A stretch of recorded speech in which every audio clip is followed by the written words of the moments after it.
Hey, what's up everybody? I'm Carlos and I'm with my girlfriend Mahogany.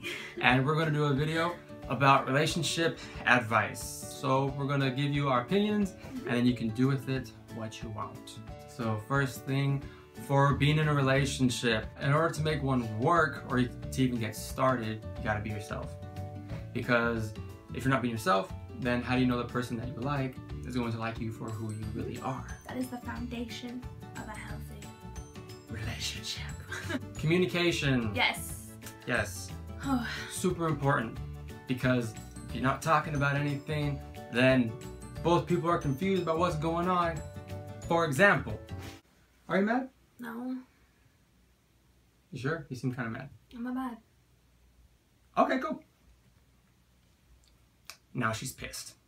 So, the thing about that, if you're mad, you gotta tell someone that you're mad because they don't know. And if you're telling them you're fine, yeah, then they're gonna, they're gonna be like, alright, cool. And guys, we're stupid, so we're gonna be like, okay, sweet, everything's perfect. Next is honesty. Honesty. You wanna take it away with this one? Don't lie. Next question. Next question. Next.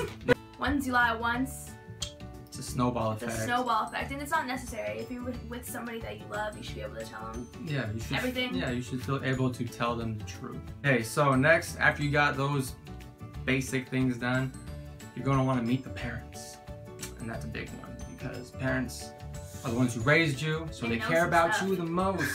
And they will also spill the beans about your past. I mean, luckily, I get along with our parents. Oh my god, I'm so thankful for that. Yeah, because like I said, we were friends for a pretty long time, and then I met her parents as one of her friends, so I kind of became a friend of the family. Yeah. Sometimes parents and like the significant other don't mesh, and it sucks, but yeah, it is that way. Now you're picking sides with your parents, and then with your boyfriend or girlfriend, you're trying to.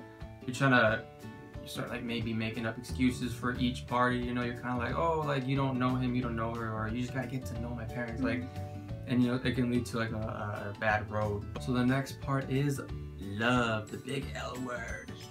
Kind of scary to say, but don't say it if you don't mean it. Yes, that's like the #1 thing. If someone says it to you and you don't love them, do not say it. Do not say it back. And don't say it to someone just because you want to keep them around. Yeah, in case you're wondering who said it first, I said it first. And I said it right after. I was like, I love you too.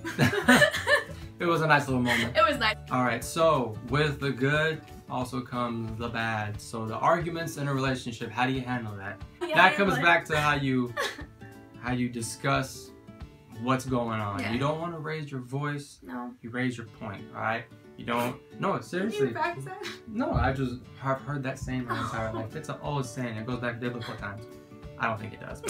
Anyway, so you have to you just gotta speak to them, and you gotta hear them out, and they gotta hear you out, and you just really gotta try to understand where they're coming from and why they're upset about what the situation is, and then you guys can talk it out. After you really get a feel for each other, love and arguments and everything else, I think you should travel. You're not in your hometown, you're not at your house. You're out of your comfort zone. Yes, exactly. You're out of your element, and now you're trying to deal with situations, and it's a big deal. It says a lot about your strength as a couple, because you're just the two of you guys, you're trying to figure things out, and it's teamwork. I feel like it's also a taste into living together, because if you're by yourself for like 5 days, it's you're living together for 5 days, but it's still kind of like a little hint of like, can we do this? Can we be in a room together for X amount of hours and just be us and still like enjoy each other's company? Exactly.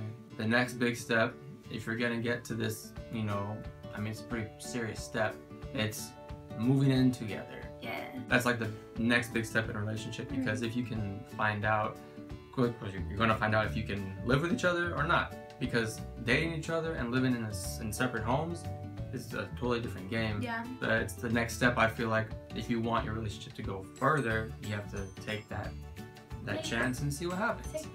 That's the step that we're on right now. She's about to move in early next year. You guys like our tapestry? Yeah, basically, those are our key points. Those are our relationship advice to you. And I hope you guys, I don't know, take it with a grain of salt. I mean, we're not psychologists. Yeah, we're just telling you what works. Opinionated millennials who think we know everything. So yeah. Anyways, She has a video that we did on her channel, and you want to tell them what it's about? It's called the Kiss Test, where we test different lipsticks to see if they're kiss proof. We use like Kylie Lip Kits, Jeffree Star products, so make sure you guys check it out. Thank you guys so much for watching. Hopefully you guys like the advice that we gave you and that it helps you out in your relationships or future relationships. Make sure to subscribe and comment and like the video and all that good stuff. Thank you for watching, and we'll see you guys next time. Bye. Peace.